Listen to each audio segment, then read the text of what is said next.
Hello dear students. सो हमारा जो topic चल रहा था वो था मैथमेटिकल टूल्स ऑफ फिजिक्स, जिसमें हम लोगों ने कल जो ग्रेटर थीटा की वैल्यू इसमें ग्रेटर देन 90 डिग्री होती है, तो उसके ट्रिग्नोमेट्रिक फंक्शंस के थ्रू हम लोगों ने एंगल्स को क्लैरिफाई करना सीख लिया था। ठीक है ना। अभी आज के वीडियोस में हम लोग आइडेंटिफाई करेंगे कि कुछ ट्रिग्नोमेट्री के डिफरेंट डिफरेंट फॉर्मूलेज होते हैं। ठीक है ना, जिससे हम लोग अलग अलग वैल्यूज को फाइंड आउट करते हैं, तो उन फॉर्मूलेज को और भी हम लोग आइडेंटिफाई करें। तो देखेंगे बेटा, इसमें सबसे फर्स्ट फॉर्मूला जो होता है वो होता है बेटा हमारे पास में साइन ए प्लस बी का। क्या है? साइन ए प्लस बी का जो फॉर्मूला होता है वो होता है sign A cos b plus cos A sine B. Sign A cos b plus cos A sine b. Okay. अब बोले सर इसका फॉर्मूला कहां यूज होता है? फॉर एग्जाम्पल आपको कह दिया जाए कि बेटा साइन 15 की वैल्यू कैलकुलेट करो। अब देखो वो बात वही हो गई, अरे सर ये तो हम ग्रेटर देन 90 तो हम लोगों ने देख लिया, बट लेस देन 90 में भी तो कुछ वैल्यूज ऐसी हो सकती है जिनकी वैल्यू हमें नहीं पता, तो उनको किस तरह से फाइंड आउट करेंगे? तो उसको हम लोग इस मेथड से फाइंड आउट कर सकते हैं। कैसे? बट देखो 15 है, अब इसको इस तरह से स्प्लिट करें हम लोग। अच्छा चलो, इससे पहले एक फॉर्मूला और बता देता हूँ। चलो एक बार एक काम करें, एक फॉर्मूला और लिखो, 2 साइन ए माइनस बी। तो इसका फॉर्मूला होगा sign A cos B minus cos A sine B. ठीक है ना। अब दो वैल्यू लेते हैं। मान लो मैंने एक वैल्यू ली साइन 75, ठीक है, और एक वैल्यू ली बेटा मैंने साइन 50। ठीक है ना। अब 75 है तो 75 को क्या मैं 30 प्लस 45 ये लिख सकता हूं आराम से। ठीक है ना। और ये 15 है तो इसको मैं क्या लिख सकता हूं, साइन 45 माइनस 30 आराम से लिख सकता हूं। अब देखो ये वाला फॉर्मूला बना है नहीं बना, साइन ए प्लस बी। तो अब आपको 30 साइन 30 की वैल्यू भी पता है, cos 30 की वैल्यू भी पता है, sin 45 की वैल्यू भी पता है और cos 45 की वैल्यू भी पता है। तो इन दोनों वैल्यूज को यूज करते हुए हम लोग कैलकुलेट कर सकते हैं। जैसे कि देखो sin 30 cos 45 plus cos 30 sin 45। अब sin 30 की वैल्यू क्या होती है, 1/2 इंटू इसका 1/√2 प्लस ये √3/2 इंटू 1/√2। अब आप इसको सॉल्व करोगे तो आपको आराम से इसका आंसर मिल जाएगा। सेम इसमें भी आप इसको सॉल्व करोगे, बस क्या होगा इसके अंदर बीच में यहाँ पर वो माइनस की फॉर्मेशन आ जाएगा। तो इस तरह से हम लोग डिफरेंट डिफरेंट वैल्यूज को फाइंड आउट कर सकते हैं। तो इसी टाइप से कुछ फॉर्मूलेज और भी हैं जिनको एक बार आप वीडियो पॉज कर करके इसको नोट डाउन करते चलना। ये फॉर्मूलेज थोड़ा सा लर्न करने भी पड़ेंगे और एक दो बार प्रैक्टिस में लाओगे तो आराम से ध्यान में आ जाएंगे। तो सारे फॉर्मूलेज को ध्यान से नोट डाउन करो। आज की वीडियो में हम लोग कुछ एक नए टॉपिक्स हैं, जैसे कि ट्रिग्नोमेट्री वाला टॉपिक खत्म करेंगे। कुछ एक लॉगरिथम फंक्शंस होते हैं, लॉगरिथम फंक्शंस को भी हम लोग एक बार आइडेंटिफाई करेंगे। एंड कोई एक कई बार सॉल्यूशंस आता है बाइनोमियल थ्योरम के लिए। ठीक है ना। तो उस बाइनोमियल थ्योरम के बारे में भी हम लोग थोड़ा सा स्टडी करेंगे। ठीक है। सो दो फॉर्मूलेज ये हैं। थर्ड फॉर्मूला जो रहेगा आप लोगों का वो, अब देखो साइन के हो गए, अब कॉस ए प्लस बी। अब इसमें क्या रहता है, देखो कॉस ए कॉस बी ये चेंज होगा इसमें, और यहां प्लस है तो यहां आ जाएगा minus, sine a sine b. Okay. And cos a minus b, cos a minus b, cos a minus b के लिए cos a cos b plus sine a sine. ठीक है। तो चार फॉर्मूले तो इस तरह के वर्क करते हैं एंगल के टू फॉर्म्स में, चाहे वो प्लस फॉर्म्स हो चाहे वो माइनस फॉर्म्स हो। तो कुछ तो ये फॉर्मूले एक फॉर्मूला और है जो 10 की फॉर्म में है, उसको भी आप नोट कर लो बेटा। फिफ्थ। अब मान लो आपके पास में टेन ए प्लस बी की फॉर्म में अगर फॉर्मूला है आपके पास में, तो ये हो जाता है बेटा आपका tan A tan B upon one minus tan A tan, plus में है ना, हाँ ओके।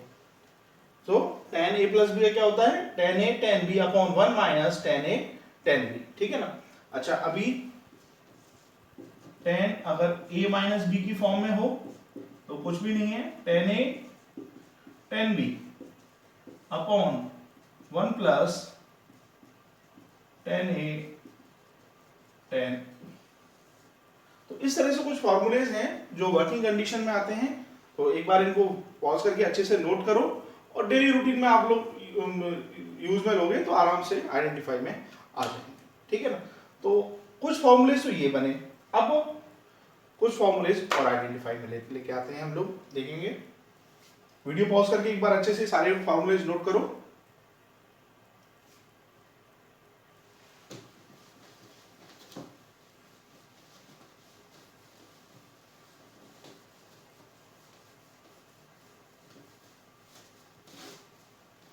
ओके अब ये जो फॉर्मूले चलते हैं हमारे पास में, नेक्स्ट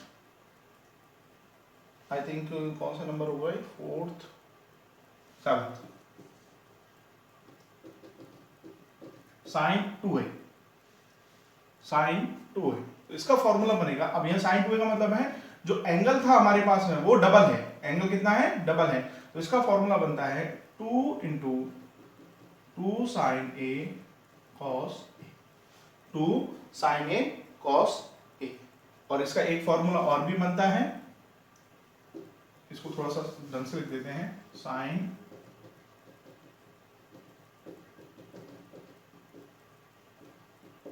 इसका एक फॉर्मूला और भी बनता है two tan a upon one plus tan square. Okay, तो ये इस फॉर्म में भी लिख सकते हैं और इसको अदर फॉर्म में भी लिख सकते हैं। एक्चुअली क्या है कि अभी तक जो ट्रिग्नोमेट्री पढ़ी थी उसमें कुछ फॉर्मूलेज आप लोगों ने पढ़े थे, ठीक है ना। अभी उसके एडवांस जो फॉर्मूलेज चलेंगे वो इस टाइप के चलेंगे, ठीक है। Now cos 2a, cos 2a, तो ये होता है बेटा cos square a minus sine square a, cos square a minus sine square a। या फिर अब देखो इसको एक फॉर्मुलेशन और भी दे सकते हैं हम लोग, अगर इसको थोड़ा सा अगर आप लोग आइडेंटिफाई करो, अच्छे से अगर आइडेंटिफाई करो तो इसको एक टर्म और भी, एक टर्म से और भी इसको लिख सकते हैं। कैसे कि वी नो दैट, देखो cos square a plus sine square a क्या होता है, ये वन। तो अगर मैं cos स्क्वायर a लिखूं तो ये क्या हो जाएगा, one minus sine square a। इस टर्म को इधर प्लेस करेंगे हम लोग, तो cos 2a ये क्या हो जाएगा, one minus sine square a minus sine square a जो पहले से है, तो क्या बना, one minus two sine square a। तो इसका एक फॉर्मूला और भी क्या बनता है, one minus two sine square A, ठीक है ना।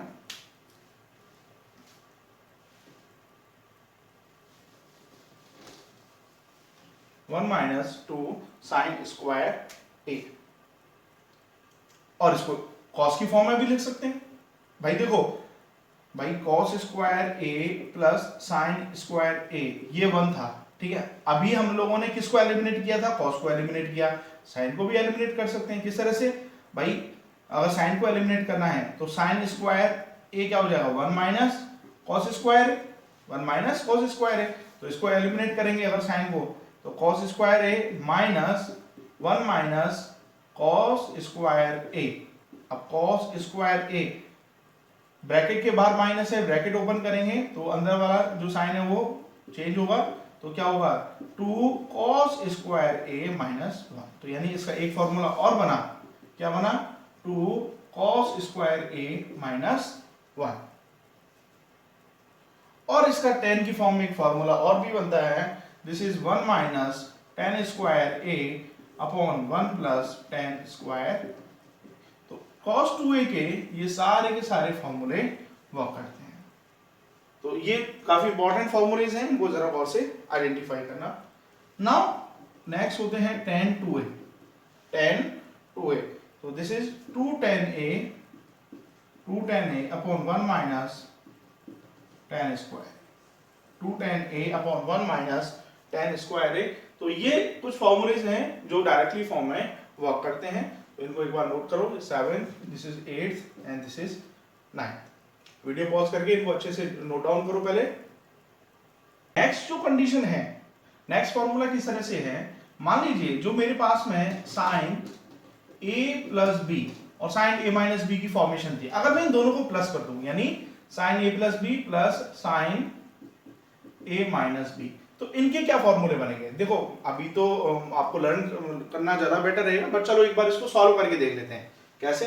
देखो क्या होता है इसका, साइन a प्लस बी का फॉर्मूला क्या था, sine a cos b plus cos a sine b, okay, plus अब साइन a माइनस b का sine a cos b minus cos a sine b। अब जरा देखें ये और ये माइनस, ये वाला फॉर्मेशन खत्म हो गया, तो क्या बचा, sine a cos b and sine a cos b। तो फाइनली फॉर्मूला क्या बचा, 2 sin a cos b, 2 sin a cos b। तो sine a plus b plus sine a minus b, इसका फॉर्मूला बनता है 2 sin a cos b। Now अगर sine a plus b minus sine a minus b, इस तरह से लिख देते हैं, sine a plus b and minus sine a minus b। तो अगेन चलो इसको एक बार फिर सॉल्व करते हैं। This again sine a cos b plus cos a sine b। अब देखो यहां माइनस है, तो इसको सबसे पहले आप ब्रैकेट के अंदर लिखना, इसका sine a cos b minus cos a sine b, okay. अब sine a cos b plus cos a sine b, अब यहां इस ब्रैकेट को आप ओपन करेंगे तो sine a cos b, again यहां sine change plus cos a sine b। अब देखो ये सिस्टम खत्म हुआ, तो यहां क्या बचा, cos a sine b, cos a sine b, कितना बचा है, 2 cos a sine, 2 cos a sine b, okay. अब इसी तरह से कुछ cos की टर्म लेते हैं, मान लो अगर ये cos a plus b plus cos a minus b, ये टर्म होता cos a plus b plus cos a minus b। चलो इसको भी सॉल्व करते हैं, cos a cos b, अब प्लस है तो ये इसका क्या होता है यहाँ minus, sin a sin b plus cos a cos b, minus है तो यानी plus sin a sin b। Check करो कौन सा कट रहा है, साइन वाला फॉर्मेशन कट गया, तो हमारे पास में इसका फॉर्मूला क्या है, cos a cos b cos a cos b, यानी 2 cos a cos b, okay. Again next term लेते हैं हम लोग, cos a plus b minus cos a minus b, cos a plus b and cos a minus b। So this is, करो solve करो एक बार, cos a cos b plus sorry minus sin a sin b, यहां minus है तो bracket पहले ही लगाएंगे हम लोग, cos a cos b plus sin a sin b, okay. So this is cos a cos b minus sin a sin b minus cos a cos b, this is minus again this is minus sin a sin b। So formation देखो ये cut हो गया, यहां क्या बचा बेटा, minus of 2 sin a sin b, okay. So this is minus 2 sin a sin b। तो ये कुछ फॉर्मूलेज होते हैं हमारे पास में, जो स्टार्टिंग में जो हम लोगों ने कंडीशंस दी थी, अगर उनको आपस में मर्ज करें तो अभी के लिए थोड़ा सा ध्यान रखो कि इस तरह से बना सकते हैं, बट अच्छा ये रहेगा ना आप इन फॉर्मूलेज को फाइनल फॉर्मेशन में ही लर्न करो, क्योंकि होता क्या है ना भाई, मान लो कभी आप लोगों को ये टर्म मिले, ठीक है, अब उनसे इन टर्म्स को फिर लाना आपको ट्रिकी पड़ेगा। चलो इनसे आप इनको लेके आ सकते हो इजीली, बट इनसे इनको लाना ट्रिकी पड़ेगा। तो ऑब्वियसली बात है फॉर्मूले थोड़ा लर्न करेंगे आप लोगों को तो ज्यादा बेटर पोजीशन में इसकी कंसिडरेशन। ओके, सो वहां तक हम लोगों ने अभी फॉर्मूलेज पढ़ लिए थे। अब ये 4 फॉर्मूलेज और हैं, एक बार इनको भी आइडेंटिफाई करेंगे। कि मान लीजिए मेरे पास में कंडीशन है कि sign a plus sine B. आप ये काम कीजिए, पहले एक बार थोड़ा वीडियो पॉज करके एक बार इनको नोट कर लीजिए अच्छे से, ठीक है ना। ओके, चलिए अब कंडीशन क्या है कि sign a plus sine B, क्या फॉर्मेशन है, sign a plus sine B. यानी अब जो है कि पहले तो क्या हो रहा था कि जो दोनों एंगल थे वो आपस में प्लस हो रहे थे, ठीक है ना। अब क्या हुआ है कि एंगल अलग अलग कर दिए और उनके साथ में उनके ट्रिग्नोमेट्रिक फंक्शंस भी ऐड हो गए, ठीक है ना। अब मान लो साइन के फंक्शंस है तो sine a plus sine b, तो उसका फॉर्मूला जो बनेगा वो क्या बनेगा, twice of sine a plus b by 2 and cos a minus b by 2, twice of sin a plus b by 2 and cos a minus b by 2। Okay, अब sin a minus b के लिए करें तो कुछ नहीं करना है, हमें थोड़ा सा ध्यान रखना है कि यहां पर केवल जो फंक्शंस है वो चेंज होंगे, cos वाला इधर आ जाएगा और sin वाला इधर आ जाएगा, ठीक है ना। यानी क्या बनेगा 2 cos a plus b by 2 sin a minus b by 2। Okay, अब मैं बात करता हूं cos के लिए कि cos a plus cos b, जब cos में पॉजिटिव फंक्शन चले तो दोनों फंक्शन किसके आएंगे हमारे पास में cos में। अभी थोड़ी देर पहले भी हम लोगों ने जब cos a प्लस b और plus cos a minus b के लिए बात की थी, तभी भी यही फंक्शन बने थे हमारे पास में जो cos के ही फंक्शन निकल के आए थे, ठीक है ना। और cos में माइनस वाली बात की थी तब दोनों फंक्शन किसके आए थे, साइन के निकल के आए थे with the angle of with the sine of negative. तो यहां पर भी कुछ इसी तरह का सेटअप बनेगा, तो cos a plus cos b, तो इसका जो सेटअप बनेगा वो क्या बनेगा बेटा, 2 cos a plus b by 2 and cos a minus b by 2, ठीक है। अब इसी में क्या करना है, cos a माइनस b की फॉर्म में लेना है। तो बस एक तो हमें ध्यान रखना है कि नेगेटिव cos में जो नेगेटिव टर्म रहेगी तो वहां पर उसके साथ में ये नेगेटिव चलेगा, और ये जो cos वाला टर्म है ये दोनों किस में कन्वर्ट हो जाएंगे बेटा, ये दोनों के दोनों साइन में कन्वर्ट हो जाएंगे। बस थोड़ा सा इसको आइडेंटिफाई करना है।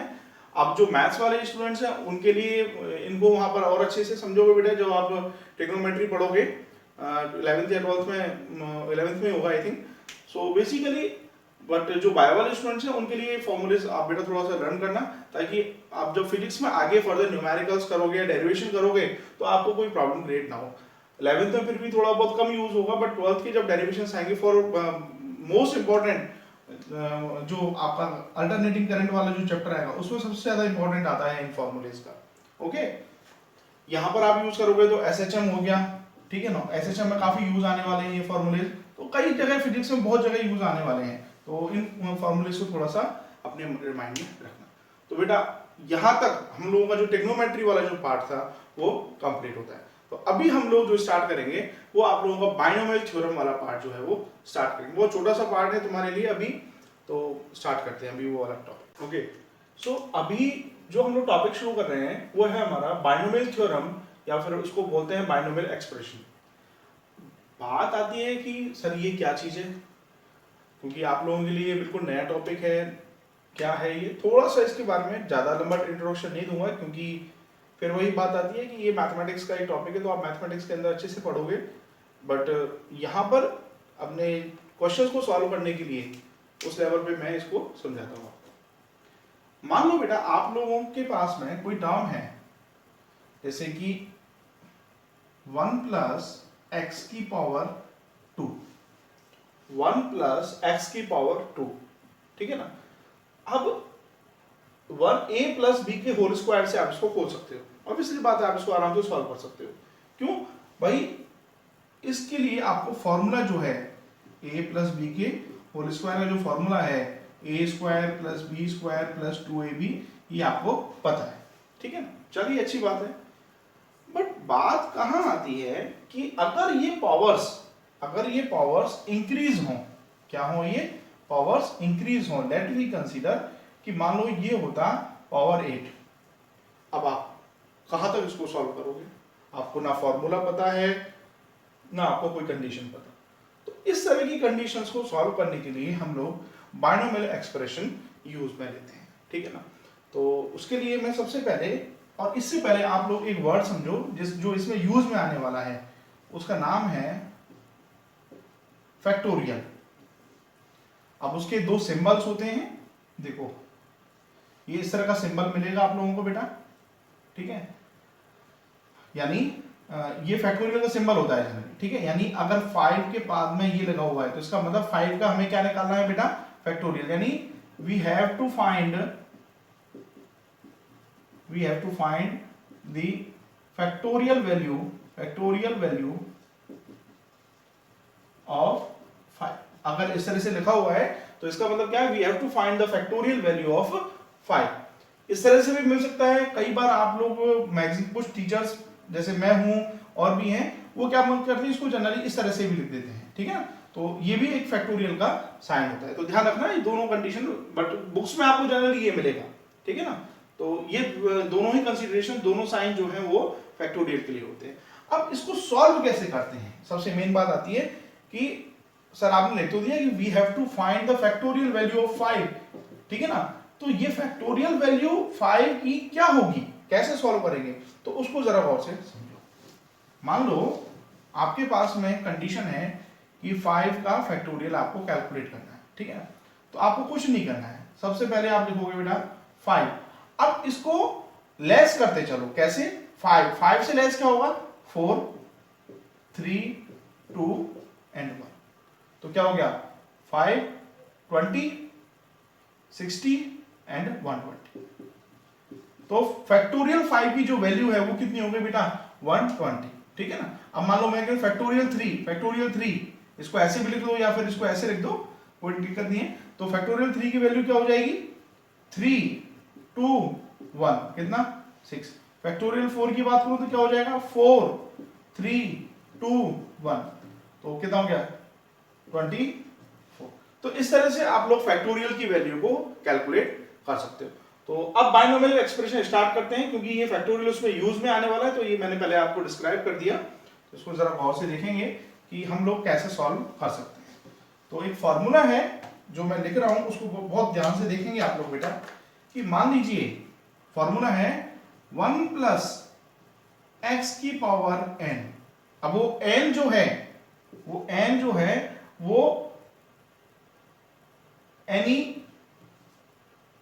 एनी पॉजिटिव नंबर, वो क्या हो सकता है, एनी पॉजिटिव नंबर, ठीक है ना।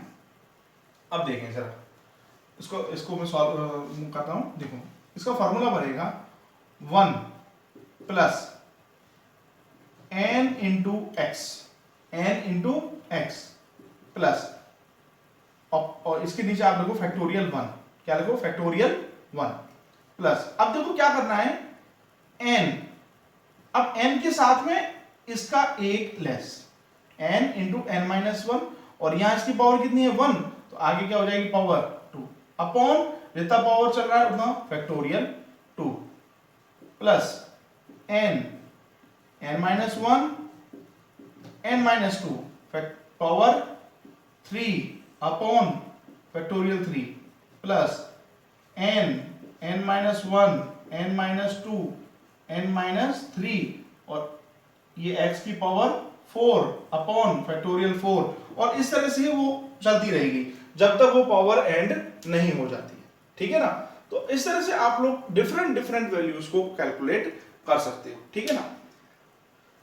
एक क्वेश्चन लेके देखते हैं, मान लीजिए 1 प्लस एक्स की पावर 4, एक जनरल लिया मैंने, 1 प्लस एक्स की पावर 4 ये है, तो इसके लिए आप लोग अगर कैलकुलेट करें तो इजी गोइंग कर सकते हैं हम लोग, देखें कैसे, 1 प्लस यहां से देखें तो ये हो गया 4x अपॉन फैक्टोरियल 1, यानी फैक्टोरियल 1 की वैल्यू तो वैसे ही क्या रहने वाली है, 1 रहने वाली है, तो चलो फैक्टोरियल 1 प्लस, अब देखो 4 इंटू 4 माइनस 1 यानी 3 4 जा 12 x square upon factorial 2, factorial 2 की वैल्यू कितनी होगी, देखो फैक्टोरियल 2 क्या हो जाएगा, 2 इंटू 1 यानी 2 प्लस, अब देखो 4 3 2, तो 4 3 जा 12, 2 जा 24 एक्स क्यूब अपॉन फैक्टोरियल 3 की वैल्यू कितनी आती है, 3 2 1 6 प्लस, अब देखो यहां पर आते हैं, देखो 4 3 2 एंड 1, 4 3 2 1, तो 4 3 2 1 क्या करो, कितना हो गया ये 24। एक्चुअली ये तो यहां ही हो गया था ना, अच्छा ये तो सॉल्व हो गया अपना, ओके ओके ओके। हाँ तो अभी यहां तो हो गया, चलो एक टर्म और आएगी, अब नहीं आएगी, सॉरी वो नहीं आएगी क्योंकि पावर कंप्लीट हो गई। अब देखो, अब अगर करेंगे तो ये हो जाएगा n-4 होगा। अब अगर 4 करेंगे नेक्स्ट टर्म में क्या हो जाएगा, ये n-4 होगा, तो n की वैल्यू 4 रखेंगे तो ये पूरा पूरा टर्म किसमें चला जाएगा, 0 में। तो यानी ये यहां तक कंप्लीट हो गया अपना। तो बस इसको सॉल्व करेंगे, 1 प्लस 4x प्लस ये कितनी बार गया बेटा, 6 बार, 6x² और ये 4 बार यानी 4x³। तो 1 प्लस x की पावर 4 का सॉल्यूशन क्या है, 1 प्लस, ये इसको अगर ढंग से लिखें तो क्या हो जाएगा, 4x³ plus 6x² plus 4x plus 1। तो इस तरह से हम लोग अलग अलग वैल्यूज की कंडीशंस को हम लोग आइडेंटिफाई कर सकते हैं। तो ये हमारे पास में बाइनोमियल एक्सप्रेशन की टर्म रहती है, ठीक है ना। अच्छा, अभी इसी टर्म को अगर मैं मान लो ये टर्म इस तरह से होती, लेट मी कंसीडर ये वाली टर्म मेरे पास में ऐसे होती 1 माइनस एक्स की पावर n। ये मतलब एक तो ध्यान रखो, ये भी फॉर्मूला है और ये भी एक फॉर्मूला है, इसको भी नोट करना है अभी, ठीक है ना। 1 माइनस एक्स की पावर n, ठीक है। तो देखो 1, अब माइनस लगाया है, अब यहां इसको इस तरह से आइडेंटिफाई करो, ये क्या है, 1 प्लस माइनस ऑफ एक्स, क्या है ये, माइनस ऑफ एक्स। तो अपना वही फॉर्मूला रखो पहले, 1 plus n minus of x upon factorial 1 plus n minus 1। अब देखो माइनस ऑफ एक्स का whole square upon factorial 2 plus n minus 1 n minus 2 minus of x का होल क्यूब अपॉन फैक्टोरियल 3, और इसी तरह से ये चलता रहेंगे। अब देखो इसमें आप लोग नोटिस करना कि कुछ टर्म जो है वो चेंज होंगी, इसमें कुछ टर्म क्या हो जाएंगी, चेंज हो जाएंगी। कैसे, इसको थोड़ा सा यहां लिख रहा हूं मैं, देखेंगे जरा गौर से। चलो इसको ग्राफी कर दीजिए, आपने नोट कर लिया होगा आई थिंक।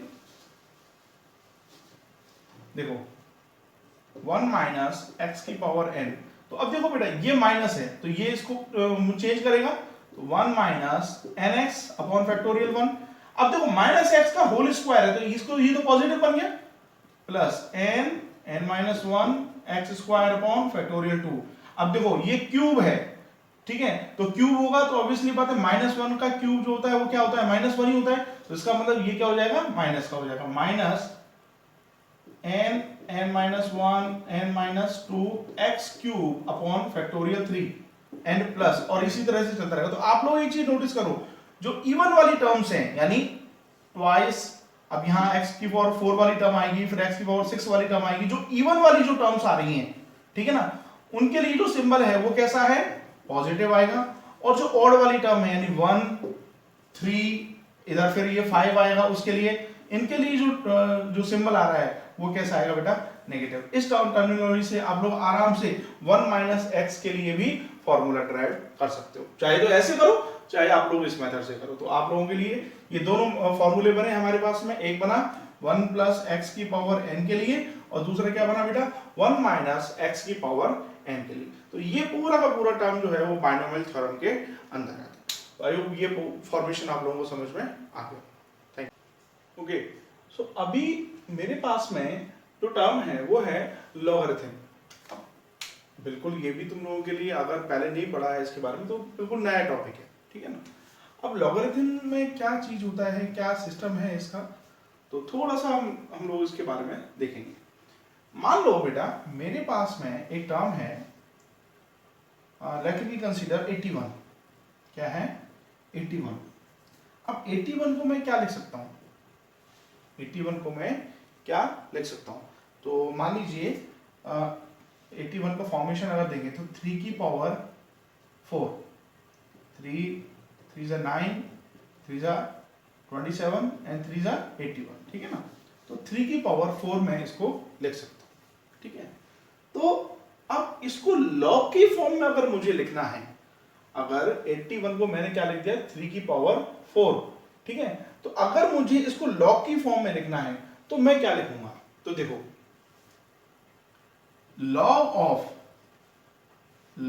of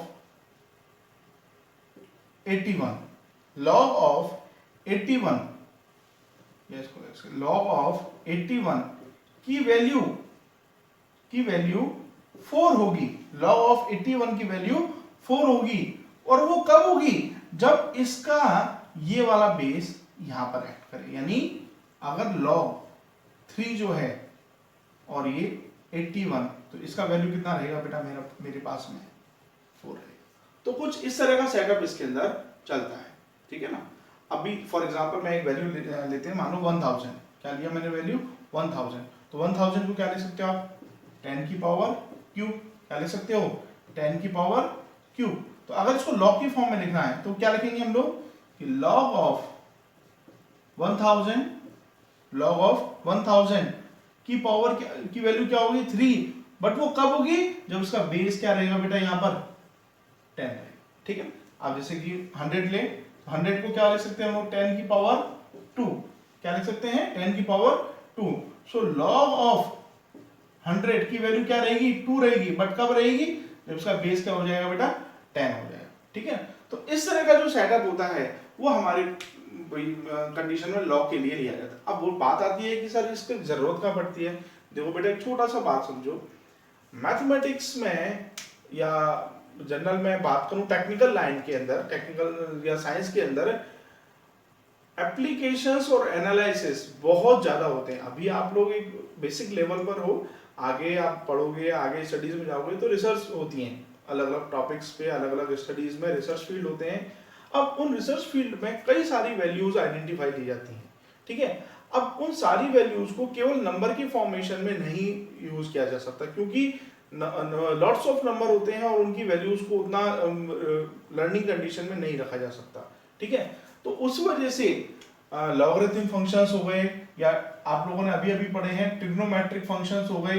तो इस तरह की फंक्शंस की वैल्यूज को यूज किया जाता है, जिससे क्या होता है कि मान लीजिए कहीं पर अगर मान लो 1/2 वैल्यू आ रही है एंगल की फॉर्म में, क्या आ रही है? मतलब किसी एंगल की वैल्यू 1/2 आ रही है, तो क्या आप उस चीज को साइन, अगर एंगल की फॉर्म है, ठीक है, तो आप साइन 30 लिख सकते हो। तो साइन 30 की वैल्यू क्या होगी? यहाँ पर 1/2 होगी। तो ऑब्वियसली बात, ऐसे कई सारी वैल्यूज हो सकती हैं जो केवल और केवल, जैसे ट्रिग्नोमेट्रिक में बात करूं तो केवल 6 फंक्शन है मेरे पास में ट्रिग्नोमेट्रिक के, तो सारी की सारी वैल्यूज केवल इन 6 फंक्शंस में सेट हो गई नहीं होगी। इनफाइनाइट वैल्यूज जो हैं वो इन केवल और केवल इन 6 फंक्शंस में सेट हो सकती हैं। कौन सी? जिनके एंगल्स की कंडीशन आइडेंटिफाई होती है, ठीक है ना। अब जब मैं बात करता हूं लॉग के लिए, तो लॉग के लिए भी देखो बेटा, अगर मेरे पास में जैसे मैं फॉर एग्जांपल मैं कहता हूं कि लॉग चलो कोई वैल्यू लेते हैं, फॉर एग्जांपल चलिए एक वैल्यू लेते हैं,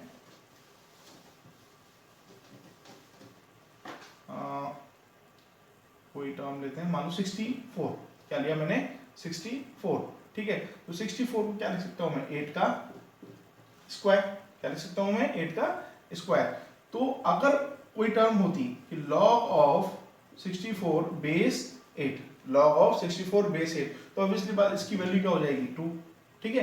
तो ये क्या हुआ कि ये जो 2 है वो ये log 64 बेस 8 जो है वो इस 2 की वैल्यू का एक एड्रेस हो गया या नहीं होगा। यानी अगर मैं log 64 बेस 8 में करूंगा, ठीक है, एक्चुअली क्या है, इनको आइडेंटिफाई करने के लिए कुछ लॉग टेबल्स आती है, ठीक है ना। तो अगर उस लॉग टेबल में मैं log 64 बेस 8 को आइडेंटिफाई करूंगा तो ऑटोमेटिकली आपको क्या वैल्यू मिल जाएगी? 2 वैल्यू मिल जाएगी। तो वो केवल 2-3 पेजेस की जो लॉग टेबल होती है उसमें कई सारी वैल्यूज को आप लोग आइडेंटिफाई कर सकते हो। तो इस तरह के कुछ फंक्शंस होते हैं जो लॉग में यूज आते हैं, ठीक है ना। तो आप लोग ज्यादा इसमें थोड़ा मत जाओ, अपने जो यूज आने वाली टर्म्स है उनको थोड़ा सा स्टडी करो। तो मैं कुछ फॉर्मूलेज हैं उनको मैं लॉग के लिए जहां यूज आने वाले जो फॉर्मूलेज हैं उनको मैं तुमको लिखवा रहा हूं, एक बार उनको आइडेंटिफाई कर लो। तो देखो सबसे पहला जो फॉर्मूला होता है उसको बोलते हैं हम लोग प्रोडक्ट फॉर्मूला। क्या बोलते हैं? Product formula. और प्रोडक्ट फॉर्मूला किस तरह से होता है? मान लीजिए लॉग, अब कोई बेस ले लेते हैं उसका e, अगर m इंटू n की फॉर्मेशन में है, क्या है?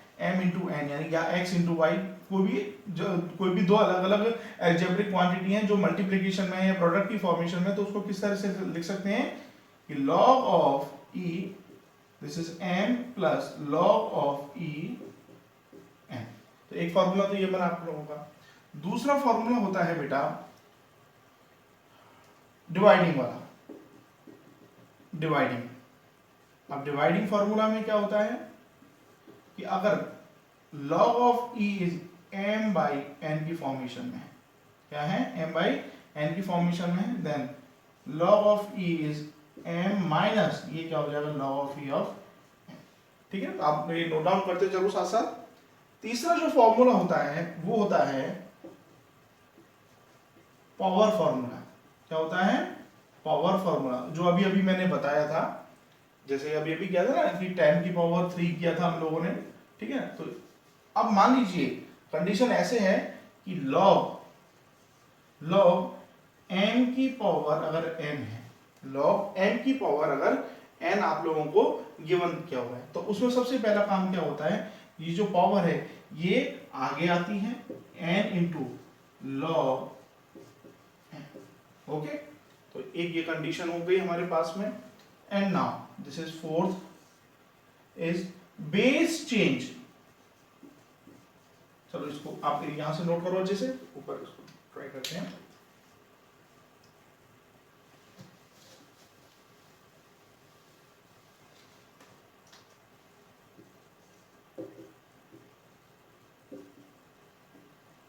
अगर मुझे बेस को क्या करना है, चेंज करना है, ठीक है, तो उसके लिए आप फॉर्मूला लिखेंगे बेटा। मान लीजिए log a की power, log base a m आप लोगों को गिवन है, log ये आप लोगों को गिवन है, ठीक है। तो इसको आप लोग सॉल्व करोगे, ठीक है। तो उसको उसके लिए क्या रहेगा आप लोगों को, देखो जरा कि आप जिसमें चेंज कर रहे हो तो वो log b मान लो a को आप किस में चेंज कर रहे हो, आप लोग मान लो बेटा b में चेंज कर रहे हो, तो log b m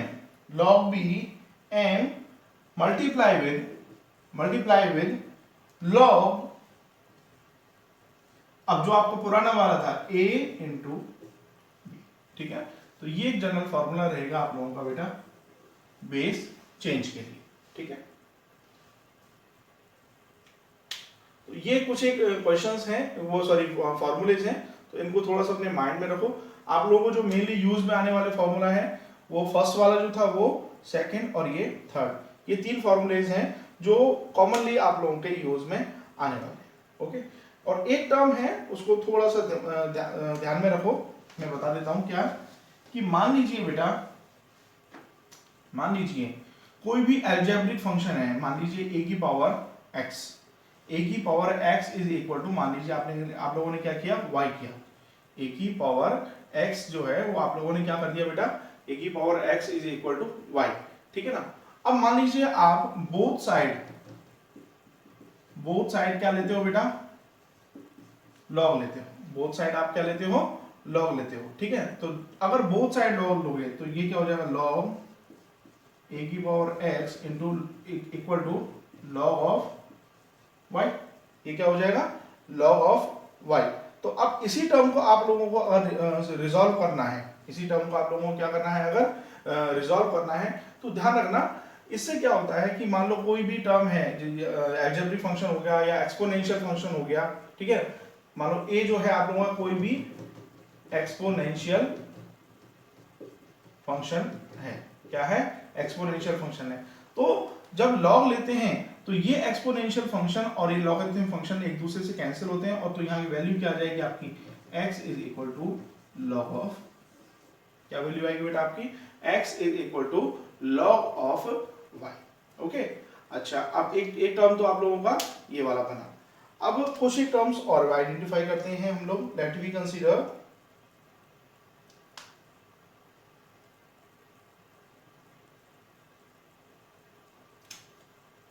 मान लीजिए कोई टर्म इस तरह से है आप लोगों का कि लॉग में जो बेस है और साथ ही साथ कोई वैल्यू है। अब बेस और इन दोनों का मतलब बेस भी सेम है और जिसकी वैल्यू आपको कैलकुलेट करनी है वो दोनों सेम है, तो उसकी जो वैल्यू रहेगी वो आपकी ऑलवेज क्या रहेगी बेटा, 1 रहेगी, ध्यान रखना, ठीक है। जो भी आपके पास में टर्म है या जो भी आपके पास में वैल्यू है, तो बेस की वैल्यू और जनरल वैल्यू भी आप लोगों की कैसी रहेंगी, सेम रहेंगी। फॉर एग्जांपल हम लोग आइडेंटिफाई कर सकते हैं उस चीज को कि मान लो 10 है, क्या है 10। अब 10 का टर्म जनरल टर्म है, तो 10 की पावर हम लोग क्या लिख सकते हैं, 1 भी लिख सकते हैं। 10 की पावर को हम लोग क्या लिख सकते हैं, 1 भी लिख सकते हैं, ठीक है। और 10 की पावर 1 जो है वो किसके बराबर चल रहा है, 10 के बराबर चल रहा है, ठीक है ना। अब तो इसको क्या लिख सकते हैं कि 10 इज इक्वल टू 10 की पावर 1। अब दोनों तरफ अगर लॉग लोगे बेटा, ठीक है, तो वो क्या हो जाएगा लॉग 10, और ये वाला जो सिस्टम है वो कहाँ आता है, बेस में। तो 10, तो वैल्यू कितनी आई इसकी 1, सो log 10 ये 10 इक्वल टू 1, यानी जब वैल्यू और बेस दोनों आपस में इक्वल होते हैं, ठीक है, तो उसके लिए जो वैल्यू चलती है वो हमेशा और हमेशा क्या चलती है बेटा, 1 चलती है। तो ये कुछ एक टर्म्स हैं, इनको थोड़ा सा अपने दिमाग में रखना, और इससे फिर हम लोग कुछ क्वेश्चंस अगर आते हैं लॉग वाले, ठीक है ना, हमारे क्वेश्चन अपने अभी डिफरेंशिएशन स्टार्ट करेंगे नेक्स्ट वीडियो से, तो वहां पर लॉग की टर्म्स आएंगे हमारे पास में, और आगे भी आने वाले हैं, तो वहां पर इनको यूज करेंगे। तो बेटा यहाँ आके आप लोगों का मैथमेटिकल टूल्स में जो एक पार्ट था वो कंप्लीट हो गया। अब से हम लोगों का कैलकुलस वाला पार्ट स्टार्ट होगा। मैथमेटिकल टूल्स ऑफ फिजिक्स में कैलकुलस वाला पार्ट स्टार्ट होगा, जिसके अंदर हम लोग डिफरेंशिएशन और इंटीग्रेशन के बारे में स्टडी करें। ओके बेटा, so thank you for today.